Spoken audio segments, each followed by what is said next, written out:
কিন্তু আয়নাঘর কি আমি জানি না, আজকে নিজের চোখে দেখলাম। মানে আমি আসলে কিছুই দেখি না, আমি অল্প একটু নেমে আমি খুব নার্ভাস, আমি ভয় পাইছি। দর্শক, আপনাদেরকে যে নিচে নিয়ে যাচ্ছি এই জায়গাটাই কিন্তু এখন দেখার জন্য মানুষ খুব হুমড়ি খেয়ে পড়ছেন, এবং যেই ধানমন্ডির 32 নম্বরের যেই শেখ মুজিবের বাড়ি, সেই বাড়ির পাশে কিন্তু এই জায়গাটি, এবং এখানে নিচে 4টি ফ্লোর রয়েছে, এবং সবাই ধারণা করছেন এখানে হয়তো বা এখানে গোপন বন্দিশালা ছিল এবং আয়নাঘরের সদৃশ কোনো কিছু ছিল, এবং এখানে মানুষ কিন্তু ছুটে আসছেন এবং সবাই এখানে ভিডিও করছেন, এই জায়গাটি দেখার চেষ্টা করছেন।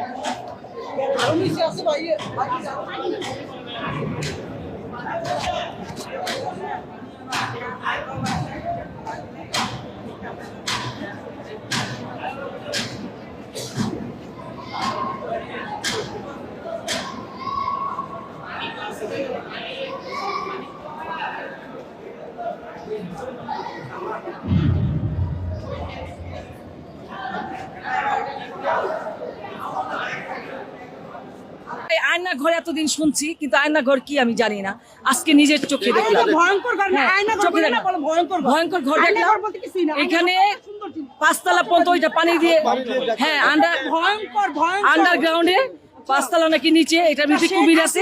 মরণ এখন খুঁজলে দেখা যাবে কত হাড্ডি গুটি আছে। মানে আমি আসলে কিছুই দেখি না, আমি অল্প একটু নেমে আমি খুব নার্ভাস, আমি ভয় পাইছি। খুব ভয়ঙ্কর জায়গা। আমরা যে 5 তারিখে 6 তারিখে আসছি না, তখনও কিন্তু এটা দেখি নাই, তখনও কিন্তু এটার হয় নাই। কি এখন পানির ভিতরে এখানে যে পানি আছে এটাই তো কেউ জানতো না, বুঝতে পারছেন? 3 তলা 4 তলা পর্যন্ত পানি, যে আন্ডারগ্রাউন্ডের ভিতরে যে পানি আছে এটাই তো কেউ জানতো না।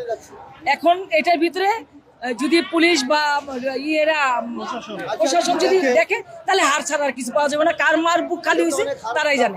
কারণ এই যে 5ই আগস্টের আগে কিন্তু অনেক বাচ্চারা মারা গেছে, তারা কোথায়? তারা খুঁজলেন এখানেই পাবেন।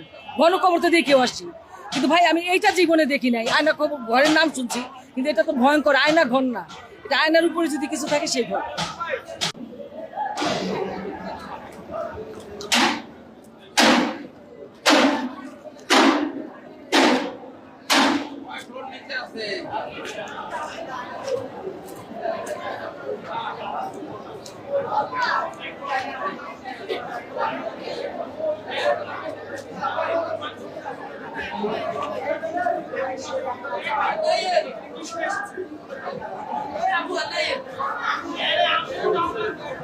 ভাই এটা একটা মানে মাল্টিপারপাস বিল্ডিং, যেহেতু এই বিল্ডিং এর জন্য এই গ্যারেজটা প্রযোজ্য। এটা একটা গ্যারেজ, আমরা আয়নাঘর শুনেই আসছি পরিদর্শন করতে, এসে দেখি যে না, এটা বিল্ডিং এর গ্যারেজ।